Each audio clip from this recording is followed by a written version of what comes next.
Hello everybody. Today I'm going to show you how to get this application on your Chromebooks called Photopea. And I'm going to open up a new browser, Chrome Web Store. Okay, so I want to get to here. I'm going to search Photopea here.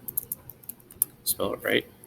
Okay, and if you scroll down a little bit until you get this logo, you're going to click that and you're going to install it onto your Chromebook. So add it. When you do, and you open it up, this is what it looks like. Okay, so I'm going to give you a quick orientation as to all the different tools that this has. Now, one of the advantages of this particular app is that it looks and acts just like Adobe Photoshop. So unfortunately, right now, you can't have Photoshop on your Chromebooks, but this is a great replacement tool and it acts just like it. So you have your different tabs at the top. These are things you should be familiar with. So this is where you can open new documents. You can save it as a different type of file. Your edit tab will allow you to undo or redo different things, cut, copy, paste. Okay, we can also transform things. We can rotate them.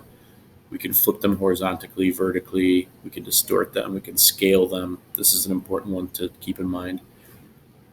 Okay, under image, we have different adjustments that you can do. We'll play with some of these as the course plays out. One to highlight right now is in the transform area. Again, you can flip it and rotate it. You can also select the image size and then type in numbers. Okay, under layers, when I click a new layer, okay, my layers, if I had a picture on here, my layers would show up here. More on that later. So here's where you can deselect or inverse select different things. Again, I'll show you more on that later. Filters, again, layer, view. This is where you can zoom in and zoom out. Okay, these are where your fancy tools are on the side. So if they have this little arrow in the bottom right-hand corner, if you click it and hold, you get different options of the same tool. So this is a rectangle select or an ellipse select. In this one, you have a lasso tool, a polygon tool, or a magnetic lasso. We're going to learn how to use those.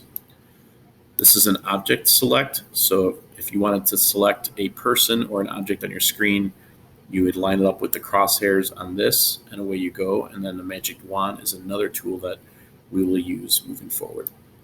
This is your crop tool. Everyone knows what crop means. That means you're taking a smaller portion of a picture and you're kind of deleting out everything else. Your eyedropper allows you to pick up a color off of the screen. So rather than trying to match it or find it on the swatch, you can actually pull it into this area where you're coloring down here. You could pull it into that area and then you could use it to color. Okay, this is a spot healing brush. It's exactly what it seems like. It allows you to patch or spot heal different areas. Paintbrush and pencil. These allow you to draw, paint, color, etc. Okay, this is your clone tool. We're going to use this in the first lesson, so you'll learn how to use that. Okay, an eraser. This is a gradient, so you can add a gradient to something like text. Okay, blur and smudge.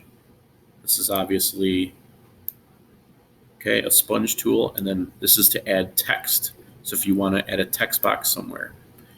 This little guy called the pen tool is something that we'll learn later in the course when we get into Illustrator or Vector types of softwares. You're going to learn to love that tool, but we're going to leave it alone for right now.